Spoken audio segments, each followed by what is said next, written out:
highly skilled team of researchers from across Western Canada is undertaking a project to ensure prairie farms have the tools to feed a growing world. The 5-year study made possible by the Integrated Crop Agronomy Cluster will help farmers increase yields, use crop inputs more efficiently, and remain profitable, all while enhancing cropping system health, resiliency, and sustainability. What crop rotation is best to reach these targets? The researchers have set out to determine an answer for 3 ecozones in the Canadian prairies, with research being conducted at 7 locations. Ecozone 1 is renowned for a long, dry growing season. Ecozone 2 has a moist, shorter season. And Ecozone 3 features a long, wet season. For each ecozone, scientists are testing rotations that are realistic options for growers in the area. The rotations vary by crop and nutrient management.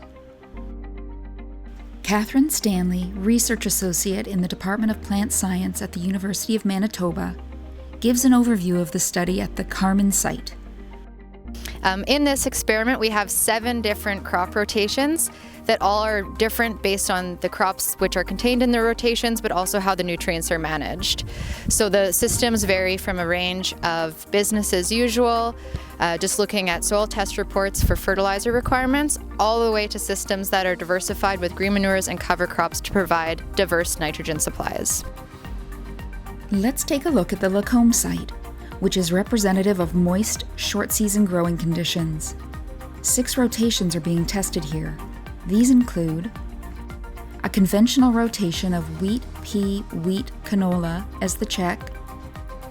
Second, a pulse or oilseed intensified rotation of canola, canola, wheat, canola, which is commonly used by many farmers in the area.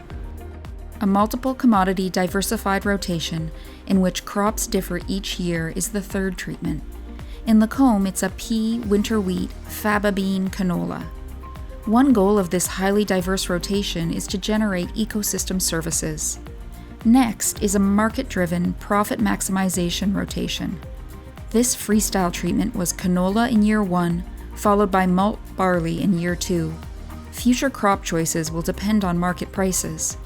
A high-risk, potentially high-reward rotation is the innovative 5th treatment. In Lacombe, it's flax, soybean, durum, canola rotation. Unusual crop choices for this area. Finally, a green manure incorporated soil health enhancement system. This rotation is forage pea, winter wheat, faba bean, canola. Rotations are adjusted in each ecozone for realistic crop options for area farmers. Here you see the differences in the pulse or oilseed intensified system across the 7 sites. Let's take a closer look at what this rotation looks like at the Beaver Lodge and Swift Current sites. Here we are in Beaver Lodge, Alberta on August the 5th, looking at the Resilient Rotation Trial. This is year 2, test 7.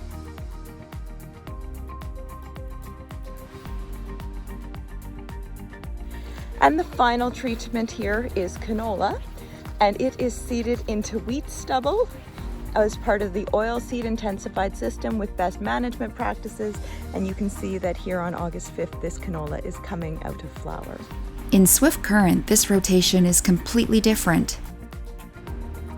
This is chickpea on durum stubble pulse intensified system.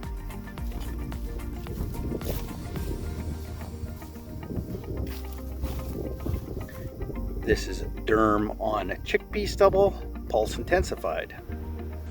The research team evaluating these treatments is diverse, including expertise in multiple areas such as production agronomics, soil health, resource use efficiency, system resilience, whole farm economics, and environmental footprint. After 2 growing seasons, early findings suggest there is no one cropping system that can fit all ecozones. This emphasizes the need to develop cropping systems according to local soil and weather conditions to fulfill yield potential and reach the goal of agricultural sustainability. When the project ends in 2022, the research team will identify the most productive, sustainable, and resilient cropping systems for each ecozone.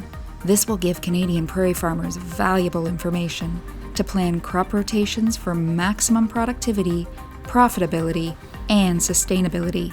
Follow Resilient Rotations to keep updated on this important study.